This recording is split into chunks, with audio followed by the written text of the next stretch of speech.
वराह अवतार हिंदू धर्म ग्रंथों के अनुसार भगवान विष्णु के 10 अवतारों में से तृतीय अवतार है, जो भाद्रपद में शुक्ल पक्ष की तृतीया को अवतरित हुए।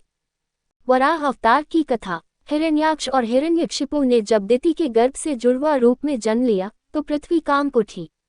हिरण्याक्ष और हिरण्यकशिपु दोनों पैदा होते ही बड़े हो गए और अपने अत्याचारों से धरती को कपाने लगते हैं।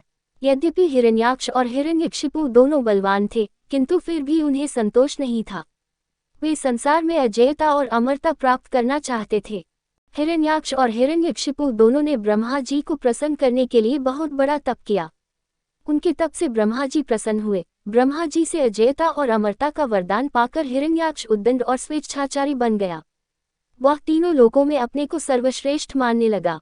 हिरण्याक्ष ने गर्वित होकर तीनों लोकों को जीतने का विचार किया। वह हाथ में गदा लेकर इंद्रलोक में जा पहुंचा। देवताओं को जब उसके पहुंचने की खबर मिली तो वे भयभीत होकर इंद्रलोक से भाग गए। देखते ही देखते समस्त इंद्रलोक पर हिरण्याक्ष का अधिकार स्थापित हो गया।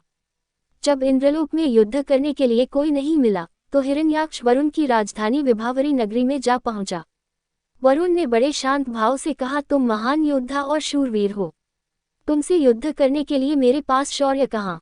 तीनों लोकों में भगवान विष्णु को छोड़कर कोई भी ऐसा नहीं है जो तुमसे युद्ध कर सके, अतः उन्हीं के पास जाओ, वे ही तुम्हारी युद्ध पिपासा शांत करेंगे। वरुण का कथन सुनकर हिरण्याक्ष भगवान विष्णु की खोज में समुद्र के नीचे रसातल में जा पहुंचा। रसातल में पहुंचकर उसने एक विस्मयजनक दृश्य देखा। उसने देखा, एक वराह अपने दांतों के ऊपर धरती को उठाए हुए चला जा रहा है। हिरण्याक्ष वराह को लक्ष्य करके बोल उठा, तुम अवश्य ही भगवान विष्णु हो। धरती को रसातल से कहाँ लिए जा रहे हो? ये धरती तो दैत्यों के उपभोग की वस्तु है, इसे रख दो। तुम अनेक बार देवताओं के कल्याण के लिए दैत्यों को छल चुके हो, आज तुम मुझे छल नहीं सकोगे। फिर भी भगवान विष्णु शांत ही रहे। उनके मन में रंचमात्र भी क्रोध पैदा नहीं हुआ।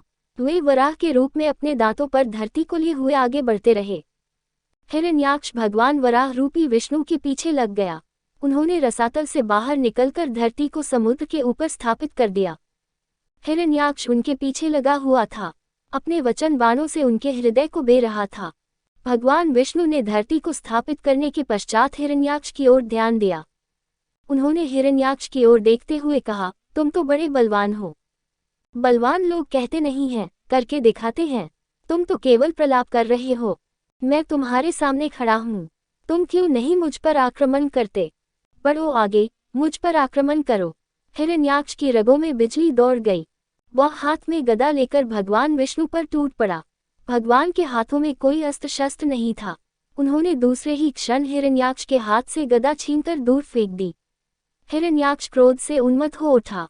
वह हाथ में त्रिशूल लेकर भगवान विष्णु की ओर झपटा। भगवान विष्णु ने शीघ्र ही सुदर्शन का आह्वान किया। चक्र उनके हाथों में आ गया। उन्होंने अपने चक्र से हिरण्याक्ष के टुकड़े टुकड़े कर दिए। भगवान विष्णु के हाथों मारे जाने के कारण हिरण्याक्ष बैकुंठ लोक में चला गया।